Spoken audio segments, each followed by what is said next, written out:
This afternoon about solving the diagnostic dilemma. You can walk around any trade show and you will see multiple products, techniques, materials, all having to do with diagnostics. So we're going to kind of bring it down to a little focus, show you some interesting things that are out there, and hopefully some things that you can implement directly into practice. Air Techniques, of course, is sponsoring this program, and we want to welcome all of you here today. So,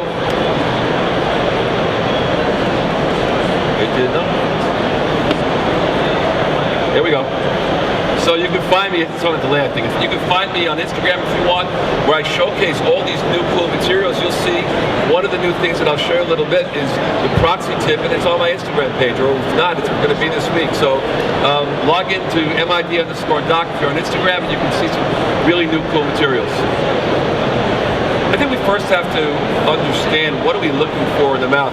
Very often we're all too, when we're doing our examinations, we're kind of in different directions, and we kind of lose track of the disease that we're looking to really focus on. So from dental school, we all know that caries is an infectious microbiological disease that results in the breakdown and destruction of localized tissue.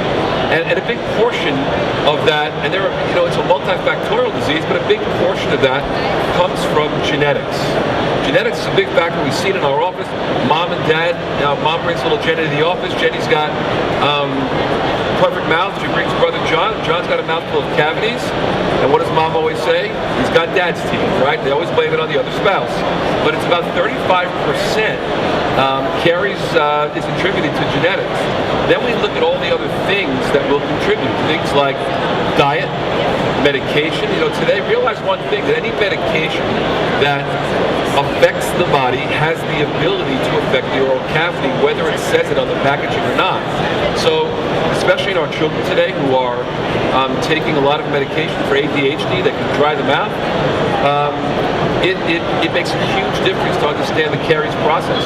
And we know that many strains actually contribute to disease, and that bacterial theory is totally changing. So we have to understand that the decay model is kind of changed as well. So the old model was caries attack began in that central groove. The central groove was cavitated. We put our explorer in there for whatever it's worth. We'll talk about that. And if it was stuck, it was decay. If it didn't stick, it wasn't. But then came the advent of fluoride. And fluoride, what it did was it penetrated these central grooves and now made those grooves much harder. And because of that, that explorer was far less effective.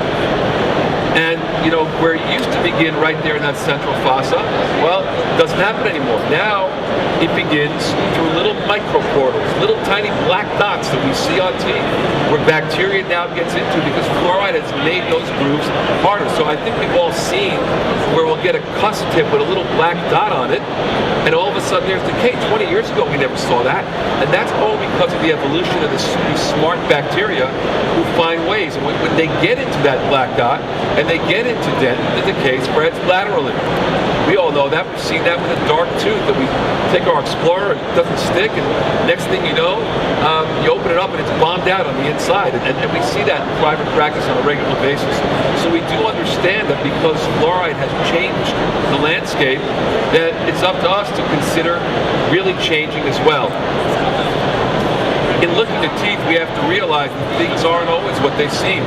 And sometimes we have to just think outside that box a little bit, or use technology to help us diagnose better. So, we look at a tooth like this, and we see this tooth looks kind of gray, and we focus closely. You see there's a sealant here in place. There's a little black dot right over on that cusp tip. That is not an artifact in the picture. That black dot is actually an entrance portal of decay.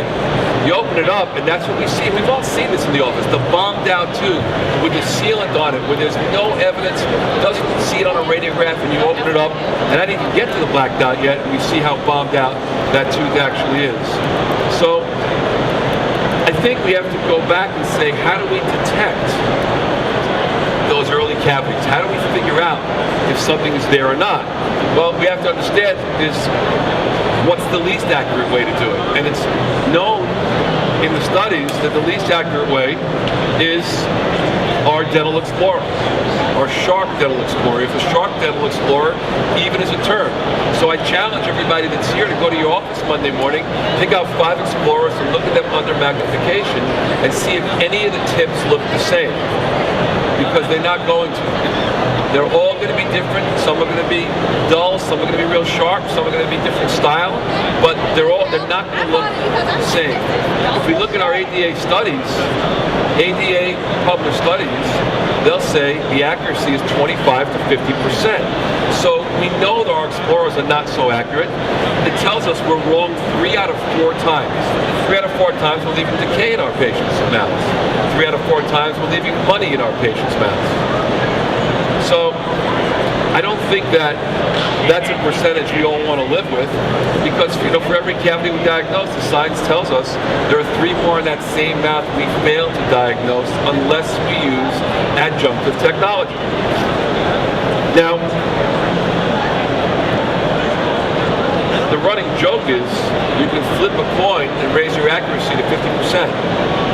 And it's kind of comical, but that's really, really true. So now, the studies have said for years, low reliability on Explorers, not great sensitivities, there's a ton of false positives and a ton of false negatives. Well, and you can Google all this research, it's all out there. So now, if we keep looking at our Explorer, is it time to say goodbye? Well, listen, that would be a real step for most of us. But I think it's time to say maybe I need to look at other modalities that will allow me to be a better diagnostician. The studies on Explorers really go far and wide. Al Sabani showed that touchback by an Explorer was only 24% diagnostic, meaning that 76% of the time there were no caries present. An X-ray showed that you can actually damage demineralized enamel by poking too hard. One of the things, and I have associates in my office, is that they take an Explorer, they jam it into a tooth sometimes because they're looking to get information out of it. Well, X-ray showed you can actually do some damage by doing that.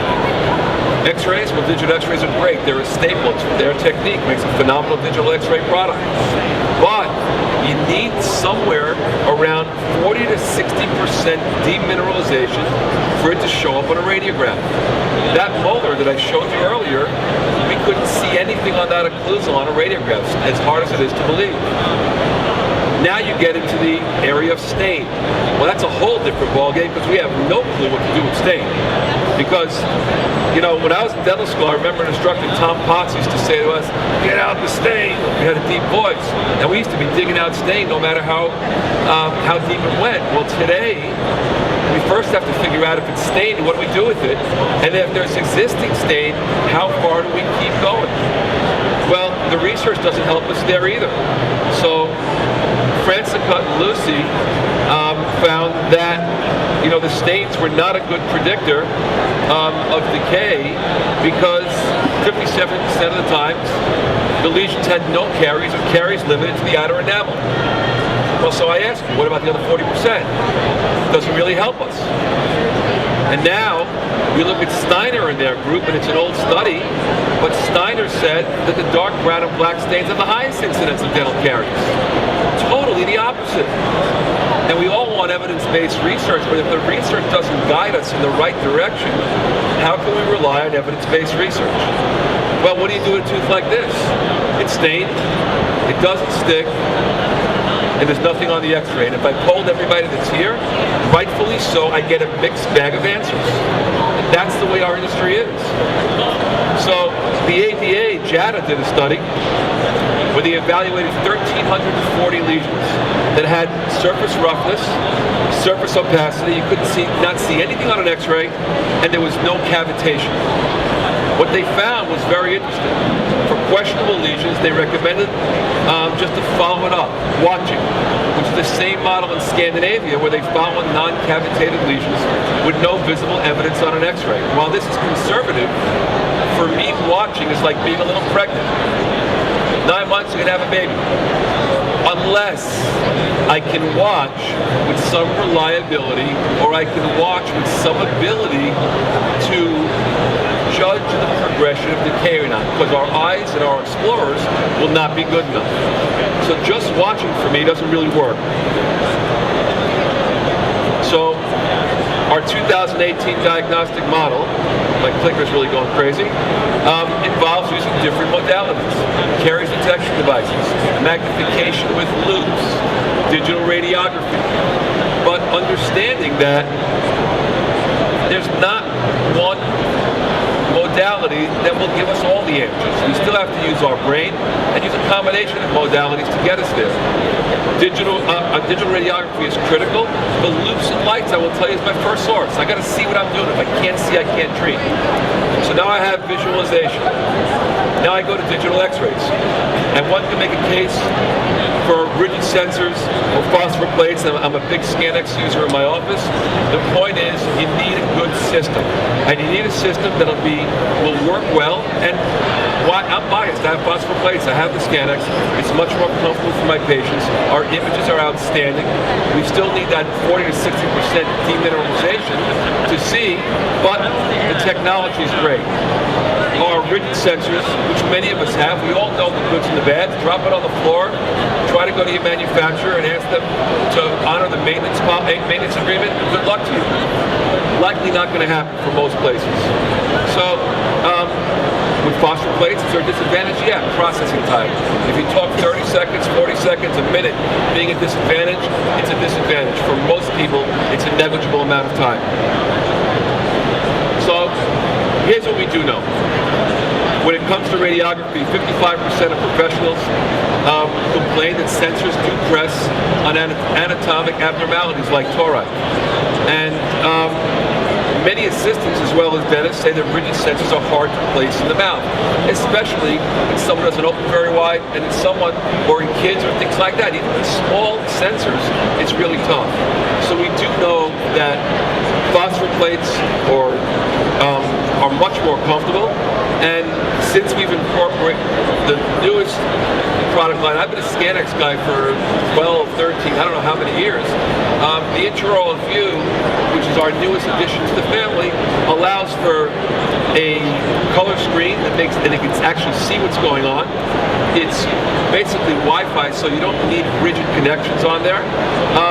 And it's quick, so processing time becomes really, really negligible in that aspect. Also, the image quality is super outstanding on here as well.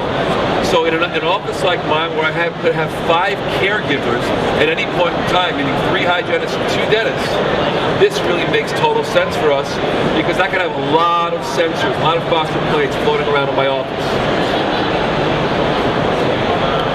If you want a quick image, you want to see an implant, you screw down an implant, you want to make sure the hex is sealed, you want an endo image, the ScanX Swift can be in your operatories as well. Also, Wi-Fi enabled, and you can get an image super quick. So it's an in-operatory solution for those phosphor plate sensors.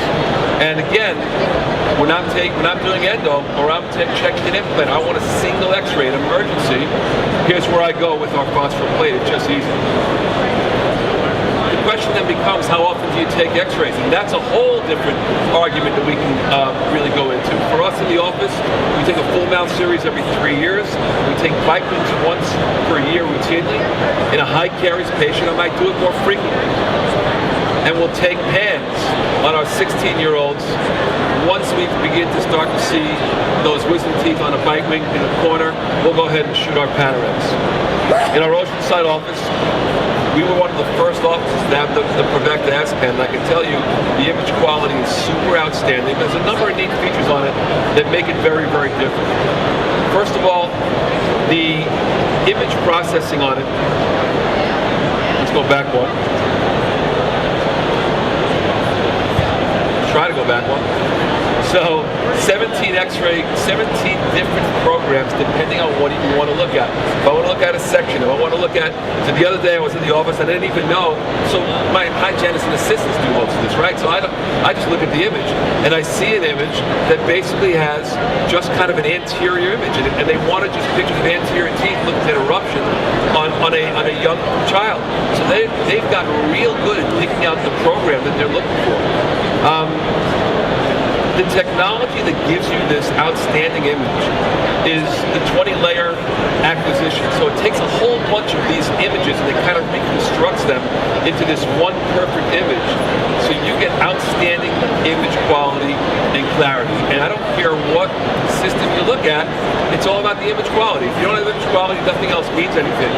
But you get outstanding image qualities with the pans all the time. And again, depending on what you want to look at, you can minimize radiation dose. I don't always get too concerned about radiation dose. I just think it's the course of doing business. And openly, I don't know the last person that died of dental radiation, but at the end of the day, patients care. So this becomes important that we can take only sections. And I'll tell you routinely, my staff will take bite wings with the Prevecta S pans on young children. And it's much easier for them to take a pan bite wing than it is for them to take regular bite wings on them. So that's kind of the norm in our office.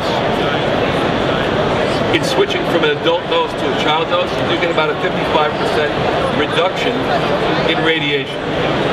The important thing is you need clear images. We're talking about diagnostics, and you need to have clear images in order to get that done.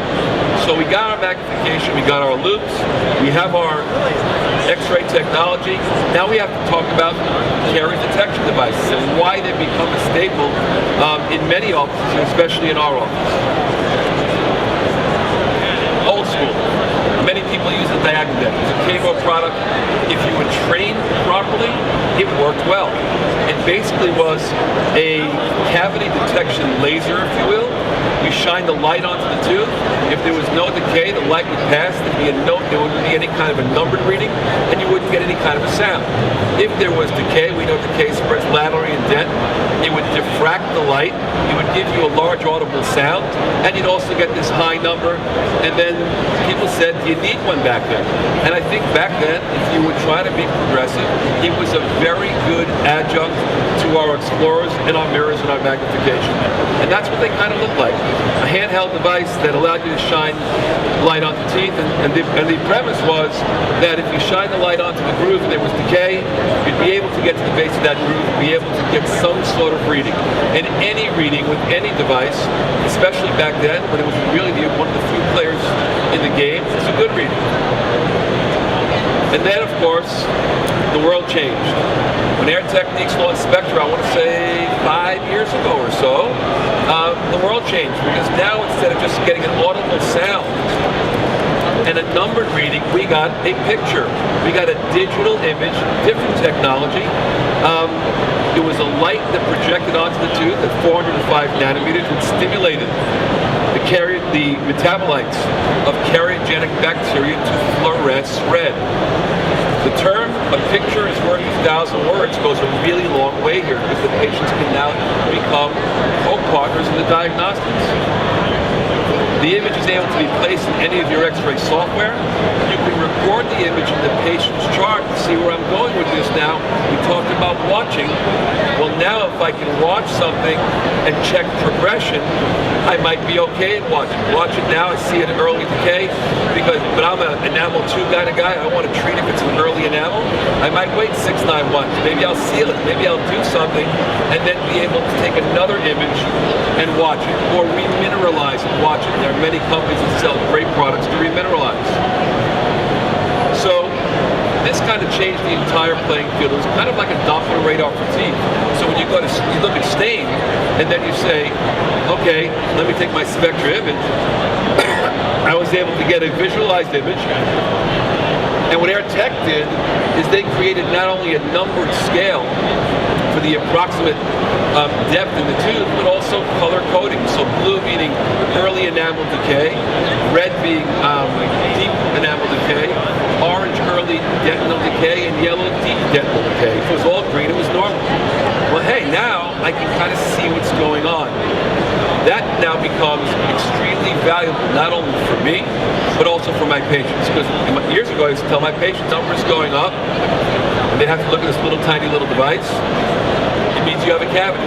But here they actually can see the image. I can show this to them, replay it, I can explain to them. Simple USB connection, push the button to save the image. It's very easy device to go ahead and use. It uses the blue violet LEDs to be able to give the image. And wow, this clicker's being really funny. While it won't fluoresce through restorative materials, you can get close here on an amalgam where the Explorer does not fit, and now you see it's red and you know you have some decay there around the restoration. So it actually makes you money because it finds decay. Your explanation time decreases, your treatment time, your treatment acceptance increases. So it's a win-win both for doctor and patient. Something like this doesn't get a stick, but lo and behold, you look at the spectrum image and we know we have stuff going on all over the place. So it really does fine you dentistry. You can use this intraoperatively as well, in the middle of the cavity prep or crown prep, as it is here, telling you there's decay, removing some of the decay, going back, taking an image, and now finally removing all the decay. So you can use this as an intraoperative to be a substitute for caries detection dye as well.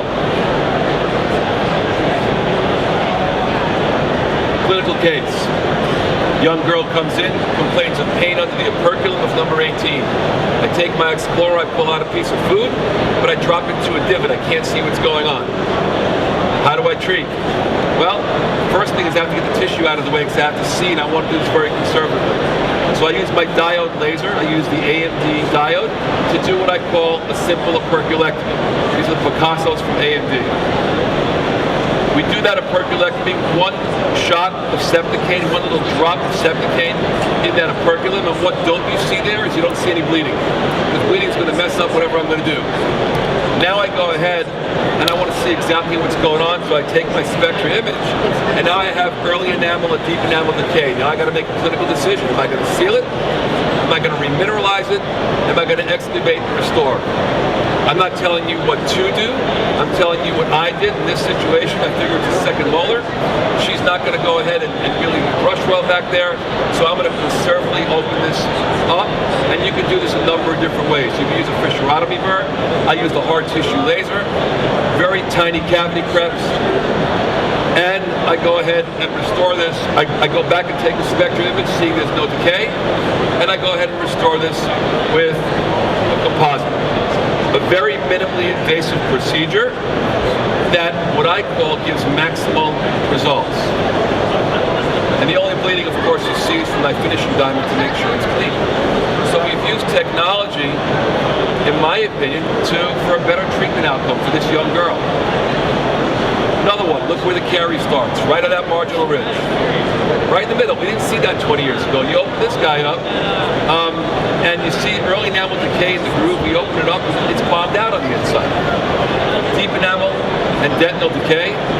We excavate it out, take our spectrum image, we show that it's clean, and you see there's depth to that. It didn't show up on a radiograph.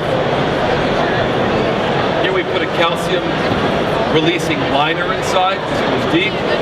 This is Voco's Calcimol, a calcium releasing liner, and placed our composite on top. Once again, using technology to create idealized dentistry. Probably the most missed or diagnosed lesion in dentistry is the buccal pit. The buccal pit, you know what? It's stained. It doesn't stick. What do? Explorer drops in 3 millimeters. It doesn't stick. What do? You know, again, we don't think about these things. These are clinical situations we see every single day. So with Spectra, we can go ahead and take our image, tells us there's decay, we're sure there's something going on, and we can go ahead and open it up. Another buccal pit, same type situation, no stick. And again, the camera does help us do it. Look at this one. This one blew me away. Occlusals on the bicuspid and the molar, no stick. They look almost clean. Spectra picks up decay. It's a medically compromised patient. And notice we do our preparations conserving enamel here in between because I want to be a microdentist. I don't want to take away any tooth structure that I don't need to take away. And these, because it was a special needs patient, were restored with pulp dense activa in a minimally invasive type way. Once again, using that technology to really get us there. It's important to note that you got to get these teeth cleaned before, because Spectra can also be used in the hygiene department to help the hygienist diagnose and educate your patients on plaque. So if there's plaque on teeth, make sure you get it off first. Otherwise, you'll get yourself a false reading. So our hygienists use this all the time as an educational tool, not only to show our patients and sell dentistry, so to speak, but show them where they're missing and where they're not keeping things clean. So before and after is very powerful, motivating tool here for our patients. You know, cameras have been around for a long time, and Air Tech has had this progression in the camera industry. And if all of this that I told you was not really good enough, well, with the newer type cameras, the CamX, which gives you a clear intraoral camera image. If you say, I don't like caries detection, but I just want an image, well, the CamX will do that. But if we now look at the CamX Triton, you now have a camera with 3 heads. You have a camera that can give you an intraoral image, red digital camera. You have a caries detection camera, the Spectra head, and if all that wasn't good enough, launched here in Chicago Midwinter is something called the Proxy Tip. And I saw the Proxy Tip a number of years ago in Cologne, Germany. I knew it was coming. I couldn't wait for it to come. I begged for it to come, because what we don't have, or much of in our profession, is an interproximal solution for diagnostics. So with the new CamX Proxy, the Proxy head, you guys can check it out later in the booth, you just take the head off, and now instead of using the Spectra technology, it uses a transillumination technology. Allows you to see in between the teeth. So now if you have a 5-year-old kid you can't take x-rays on, and we've seen this, right?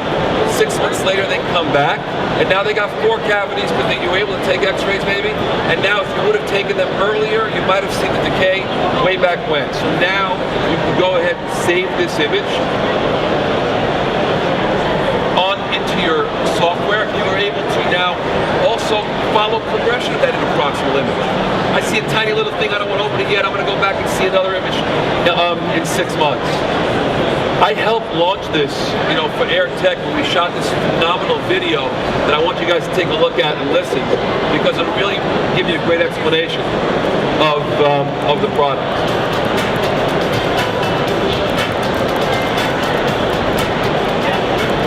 My name is Dr. Ron. I practice restorative dentistry at 2 offices on Long Island, one in Field, New York, and one in Diagnostics are the key to successful dentistry.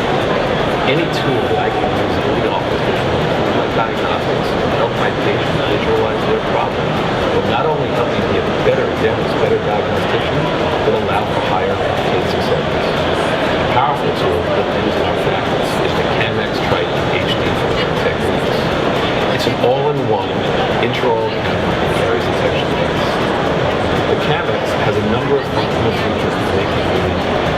First of all, the camera will not even turn on until you pick it up, because of the motion sensors that are built into the camera. Secondarily, the buttons are positioned both on the top and bottom of the image, which allows you to take images and save images without changing the grip. The interchangeable heads feature scratch-resistant lenses. Finally, the slim rounded head allows you to get into the hardest areas of the mouth while still getting ideal images and maintaining digital quality. Now let's talk about CamX Spectra caries detection. As opposed to using caries detection, CamX Spectra can be used intraoperatively as a caries detection tool to detect the existence and depth of decay. In order to go from white light imaging to caries detection, simply remove the camera head and snap on the Spectra cavity detection. This supports aid in diagnosis and early detection of caries and visualization of plaque. Spectra technology uses software to make occlusal and surface caries, plaque on occlusal and smooth surfaces, and cavities visible with ease. The violet light emitted by the LEDs stimulates the metabolic products and cariogenic bacteria known as peripherins and makes them glow red, while healthy enamel will fluoresce green. For the analysis of caries activity, both color and numbers are used to display the final result. The color improves communication by allowing the patient to visualize whether decay is present or not. The numbers represent approximate depth of decay, allowing the diagnostician to decide on the proper course of treatment. Camex is incredibly dynamic. Its flexible focal distance technology allows you to take images from full face to macro. A one-push autofocus button immediately brings the image to sharp clarity from any distance. It has real HD resolution, ensuring pin-sharp HD images even at large macros. Air Techniques makes outstanding diagnostic tools. Incorporating the Camex and Triton HD into our office has not only improved our diagnostic skills, it has also led to greater case acceptance. We couldn't practice without it. So that's kind of the way we practice day in and day out. All our patients are examined with the Camex. Exactly like the show I was explaining to that patient. That's what we do day in and day out. Now, openly, people always say to me, so I just nip it in the bud, is this the only technology out there that works? The answer is no. There's other caries detection devices that work. So I'm going to introduce you to some of them because I think it's important for you to know and see what's out there. This is Action's product, Sulcro Light. Light stands for Light-Induced Fluorescence Evaluator. Emits different kind of technology, but here you're getting also this kind of green image, but you're only getting a red if there's decay or not. There's no proprietary scale, which is Air Techniques. And is that video playing again, I think? My name's Dr. Ron. So there's no, you don't have a proprietary scale, you're just able to go ahead and get this red image if there's decay or not. So similar concepts, diagnostics, but totally different technology. These are the kind of images you're getting with the Action product. Sulcro Care, another Action product, allows you to pick up some gingival inflammation and plaque and occlusal caries. No interproximals, no proprietary scale. Good product? Yeah, it's a great product, but just different in the technology scheme. So they use also different LEDs in order to get that particular image that you're looking to achieve. What you can do with the Sulcro Care is you can differentiate between long-term plaque and short-term plaque. Yellow being long-term plaque, pink being short-term plaque. So that's a cool little feature, especially on the hygiene side, there's no question. Their caries detection on this totally changes. It's a black and white image for occlusal, and a red will show up if there's decay in the tooth. So again, totally different technology using the LEDs. That's what you'll see as far as decay. And you know, it really depends on what features you're looking for in the camera. I think today with the added proxy head from Air Tech, it just separates kind of everything that's out there. And that's the daylight mode in the Action camera. So you get it all here now with the new Camex Triton HD plus that proxy tip. CaryView is another product. It's the only other product that can do interproximal that I know of on the market, only a little light.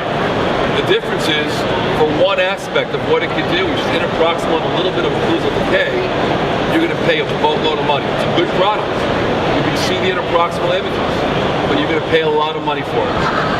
So, and it's kind of like a one-trick pony. Here's what it could do. Transillumination technology, we know, is really the best way to visualize interproximal decay. And we have a CaryView in the office. We've used it for years. And for what it is, it works well. But now that I have the proxy head, it's a whole different ballgame. And finally, the Kaminer system. Kaminer is a great product, very, very accurate, wickedly expensive, very cumbersome to use in the office. That's probably why this product, even though they have great technology, has never really been able to take off in dentistry.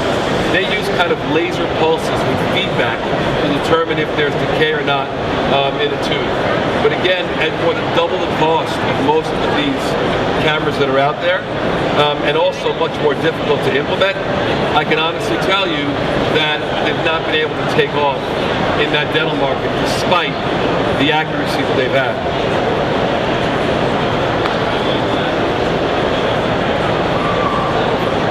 So, here we go.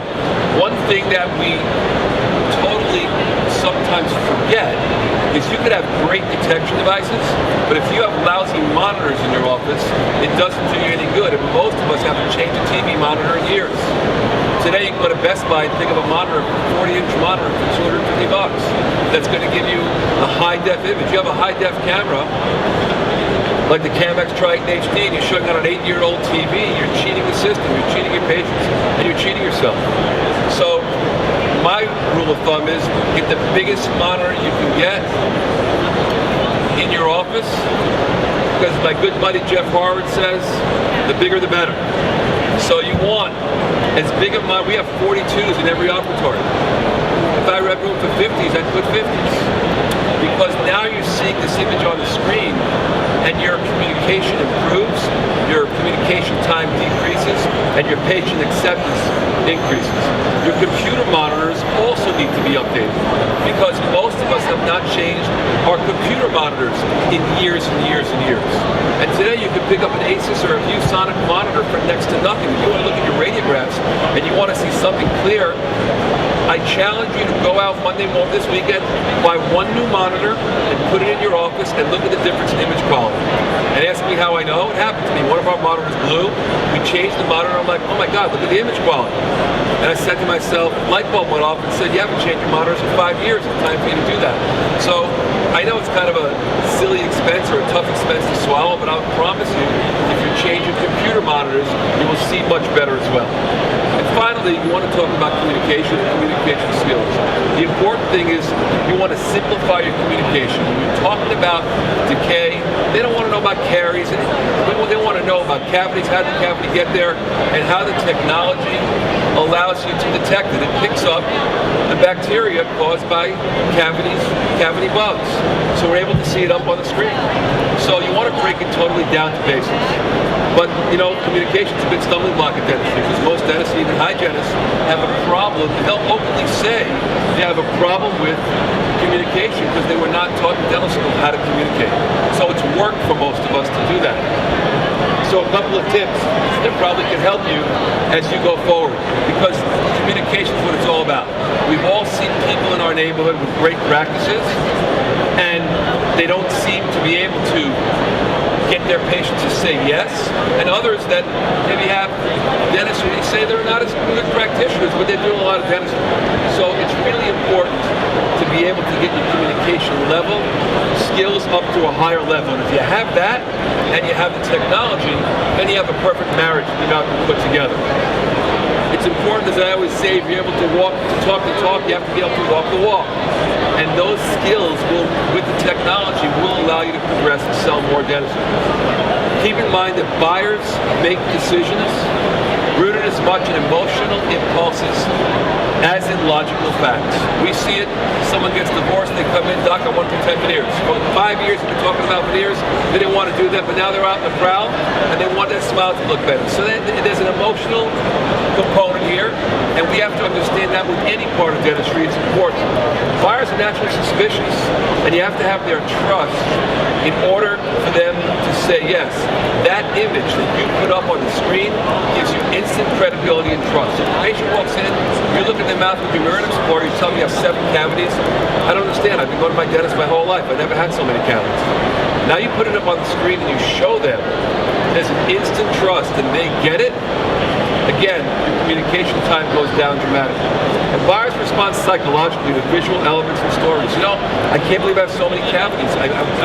My old dentist used to use that little pick, and the mirror, I never had so many. Well, you know, Mrs. Smith, I understand that. It's very common. Many patients come to us when we use the newest technology. We're able to catch cavities at their earliest start, at their inception, and we can go ahead and fix your teeth with tiny little white fillings that'll last you many, many years. Inherently, you communicate and you develop this rapport and trust. So it's important to understand those 3 things. Buyers crave value, especially when they're spending a lot of money. So a patient will say to me, do you charge me more for this exam? No, of course not. This is what we do for our patients in our office to deliver a higher quality of care. A couple of quick tips when you communicate. Face your patient. Don't lay him down in the chair and talk to him. Look eye to eye. Listen, listen, listen. Listen to their needs. Try to fulfill their needs. Look at body language and learn from it. Very, very important. patient starts to move around in the chair, when you tell them they have 7 cavities, they roll their eyes, you got to start communicating, you got to start selling. The patient starts nodding their head, they got the image. There's much less you got to say. They're understanding and they're reading you. So look at body language and learn from it. Speak convincingly, because really you do know your stuff. We all know our stuff. Use volume changes, tone, and pace to dictate your skills. Kind of like what I've done for the last 40 minutes or so. If you're not good at it, practice. There's something called the counting exercise, where you can get really good at communication. It was taught to me by a speaking coach. If I tell you to count to 20, you'll count 1, 2, 3, 4, 5, 6, 7, right to 20. But practice counting to 20 like this, and then flip it into your communication. Count like this: 1, 2, 3, 4, 5, 6, 7, 8, 9, 10, 11, 12, 13, 14, 15, 16, 17, 18, 19, 20.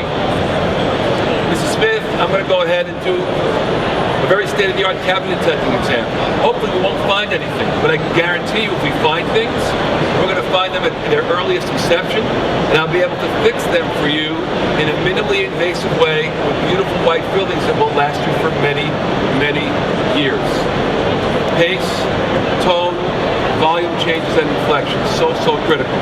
Realize who the most important person in the room is. It's not the patient, it's you.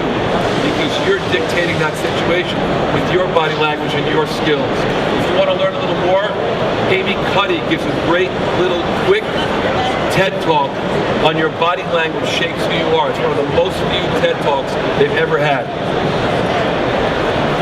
You know, and realize that this is what sets the stage if you have that technology.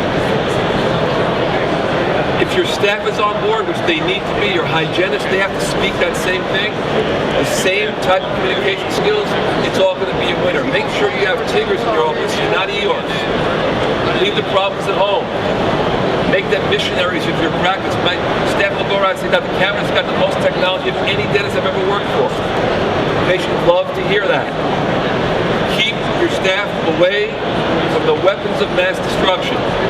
LinkedIn, Facebook, Snapchat, Instagram while they're at work. 2 real studies that were done that a typical office worker gets only 11 minutes between each interruption, while it takes an average of 25 minutes to return to their original task after interruption. So if they go to the bathroom, they're there for 7 or 8, 10, 15 minutes, you're lucky to have a cell phone and they're either Snapchatting, texting, or Instagram. They've lost focus. The average employee will spend nearly 2 hours a day on social media. Get them to focus on the message you want to deliver, and try, it's the hardest thing we face today, try to keep your staff off those weapons of mass destruction. So I think it's kind of a marriage. You need both technology and communication, and if you master them both, you will be totally successful in getting patients to say yes to your treatment. So with that, I want to thank all of you for joining us this afternoon. I believe that all these products will touch you feeling. Jump over to the AirTech booth, have a play with them, and once again, thanks for coming. I appreciate it.